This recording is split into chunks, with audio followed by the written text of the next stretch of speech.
2012, they had converted it. Now the issue is कि Sabarmati जो है, it is not a perennial river, it's a monsoon-fed river. तो वो रुकती है और वो एक तरीक़े का तालाब बन जाती है. तो उसको साफ रखना is a big challenge, you know. And when I had taken over as chairman in, I think, 2018, so it had 0% of oxygen and COD, BODs बहुत आई था.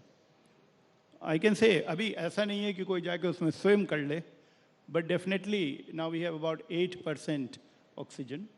जी. We have a much better quality of water. And you'll be surprised to see that about 120 species of birds have come back. Wow. To the Sabarmati this thing. देखिए हमें और कोई certificate दे या ना दे, मैं खुद कंजर्वेशन में हूँ, तो मुझे बड़ा अच्छा लगता है कि एकदम से कमरे से बाहर देख रहे हैं and a whole fleet of cormorants are kind of skipping the water and they are going across. So बना है, it's absolutely in a way a miracle of political tenacity and vision. और किस तरीक़े से 13,000 लोगों को, मैं आज पूछ रहा था लोगों से कि कैसे किया, 13,000 families को rehabilitate करना. जी. In a very, you know, in a manner in which everyone felt that it brought value to them and it reduced their vulnerability. Right. So I want to bring both of you in here. Why is it that India has not been able to develop its riverfronts? Delhi में यमुना है, अहमदाबाद में साबरमती है, असम में ब्रह्मपुत्र है, but हमारा failure रहा है कि हम लोग डेवलप नहीं कर पाए. And these are big commercial business district areas, prime real estate.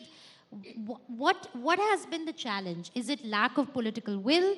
Is it lack of urban planners? Dikshu. So we have to remember rivers are actually, they don't look at political boundaries. Some of the rivers you are mentioning actually go through different countries. And of course, a lot of the rivers that we have here go through different states. So we have to understand that river is a continuous feature. Unlike a lake or any other water body of that nature, here it needs an integrated approach. Because if one part of the river is being looked after, but in another segment, you start discharging waste into it, you cannot have a clean river. So I know now policies are coming into place where not only about riverfront development, but you're looking at it as a mode of transport with inland waterways, etc. Right. But definitely I feel that river is one feature in a city which can actually become the spine of the city rather than a backyard. Right. So for that, you need an integrated riverfront development, but you also need an integrated water management policy towards that river. Right. Keshwji, yes, please do comment on this. देखिए, हिंदुस्तान में अच्छे planners की कमी नहीं है, बैठे हमारे बगल में. लेकिन दिक्कत है कि the kind of political will which you require in a consistent long-term manner to do a project, because this project takes about 10 to 12 years to do. तो होता क्या है, एक एडमिनिस्ट्रेशन आया, उसने शुरू किया, दूसरे एडमिनिस्ट्रेशन पे उसने फौरन उसके ऊपर इंक्वायरी शुरू कर दी, all that kind of stuff. So let me not get into it. I'm actually heading a committee high-level committee on urban planning for the government. And one of the recommendation is to take up 25 cities which are on the riverfront and actually develop them. If you look at all across the world, the highest amount of return on investment is on the riverfronts. All your CBDs, central business districts, are on the riverfront. Right. So we haven't really thought about how to do this, but you were mentioning, Mr. Verma, about the work that you're doing in Srinagar. So you spoke about political will. So are we seeing certain state leaders play a more proactive role in developing riverfronts and making the cities more pedestrian friendly? You heard the governor, His Excellency. I work in Srinagar also.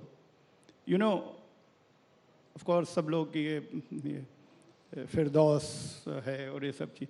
But you know, it is what is happening in the cars are carving out the planning of the cities. What we are trying to do in Srinagar, we are doing 80 kilometers of footpath where people can walk.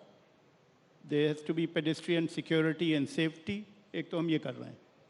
Jhelum river front बना रहे हैं, आपको बड़ी खुशी होगी वहाँ पर जिस तरीके का बन रहा है. आइएगा आप लोग देखने 3 महीने के बाद. You love it because I think Srinagar city may become the model for city renewal for the country, because we are not only doing Jhelum riverfront, but we are also restoring the built heritage on the riverfront. And amazing. That's the testimony of the transformation of Srinagar, because just a few years ago, I think people would think twice before visiting Srinagar. Ji. देखिए, भगवान कुछ ऐसा उल्टा ना करे, but this is the first time we have shown the political will and the professional integrity to plan and renew Lal Chowk in Srinagar. आप जानते हैं ना लाल चौक के बारे में? इस कदर कंट्रोवर्शियल चीज़ है कि हाथ नहीं लगा सकते हैं, और लोग इतने खुश हैं, और खुश इसलिए हैं कि ये जो डिक्टेटरशिप और लैक ऑफ एक्विटी है ना कार ओनर्स की, हमारे जैसे लोगों की, इसको कम कर रहे हैं. वॉक करके जाएंगे सब जगह. एंड उससे माफ़ कीजिएगा if you don't mind, I was sitting with a politician recently in Srinagar, और वो आए, उन्होंने पहले ही आप लोग you are narrowing down the roads. अरे भाई चलिए, तो आप do you want a highway through your city? शहर जैसा, श्रीनगर जैसे शहर में आप तो आराम से वॉक करिए. You should stroll through the city, feeling the beauty and nature around you, instead of zipping through. And would you believe it, Srinagar is now having traffic jams. तो हमको तो बड़ा different तरीके से सोचना पड़ेगा कैसे शहरों को डेवलप करना है. Dikshu, I want to bring you in here. That's probably the not probably, that is the approach you'll have to take while you are working on Ayodhya's master plan as well, because it's a place of great historical, religious significance. It's very emotive. So when you're working on a project like Ayodhya, are you taking inspiration from other such cities across the world? What is it that you're putting into that city while you're planning it? So I would say it's not just about Ayodhya, because there are so many cities in our country which have, in varying degrees, historical significance or cultural significance or natural significance. So I think the important thing we all must realize when we are talking about urban renewal is that so far in the last 4-5 decades, the idea or the inspiration has always been the West. We look at what Western cities have done, whether it is the fascination with the car, and therefore we keep creating, like Mr. Verma has just talked about, highways running through the city, or lots of roads. We talk about how many kilometers of roads we are building every day in the country. But what we are forgetting is that that's a very Western phenomena, and it's a 20th century notion. Today, what we should be learning are the better ideas that the West has succeeded at and failed at. For example, why don't we start looking at, instead of highways, we can have highways, but we should look at new technology like Hyperloop and connect that between cities. So there are a lot of 21st century innovations which need to come into our cities. You've still not told us about Ayodhya. So about Ayodhya, I would say that, of course, it's the planning there has ensured that while we insert elements of infrastructure which a modern city requires, let's say, for example, a railway station or an airport. This is a necessity today. But you can do two ways about it. You can either create, like you said, the glass and steel building and put it in the middle of Ayodhya and say this is a modern intervention, or you create a modern state-of-the-art building, but give it the ethos of the historical architecture. Sure. And that's exactly what we are trying to do. Okay, all right. I think we are out of time. The producer is telling me to wrap up, so I'm sorry, but we'll have to end it here. Having said that, please do take up Mr. Verma's invitation and plan your trip to Srinagar. 3 months, sir.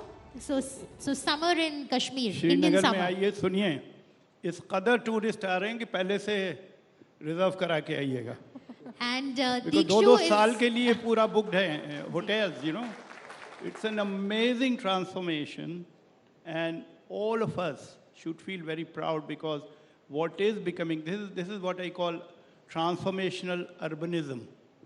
which is also going to act as a healing process Right. for the people Right. out there. So there's a lot to be talked around, but And बहुत we बहुत already शुक्रिया have the minister's बात करने। invitation for Ayodhya Shweta, next year. I'm certainly visiting Sabarmati waterfront and Ayodhya and Kashmir very soon. So I have a long bucket list. Yes. How many of you are going to visit Sabarmati waterfront very soon? Great. More hands? Great. Thank you so much, Shweta. Thank you. Thank you. Shweta, I'm also going to request you to felicitate our speakers with mementos as a token of our appreciation.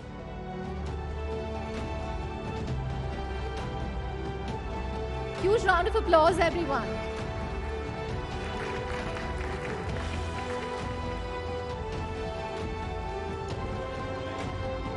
है कुछ खोलने देख, मैं ये कह रहा था कि अब टाइम ऐसा, मैं लखनऊ से हूँ और पुराने लखनऊ में घोड़ा गाड़ी और इक्के और तांगों को फिर से लेके आ रहे हैं वापस। अब ज़माना आ गया इसी तरीके का।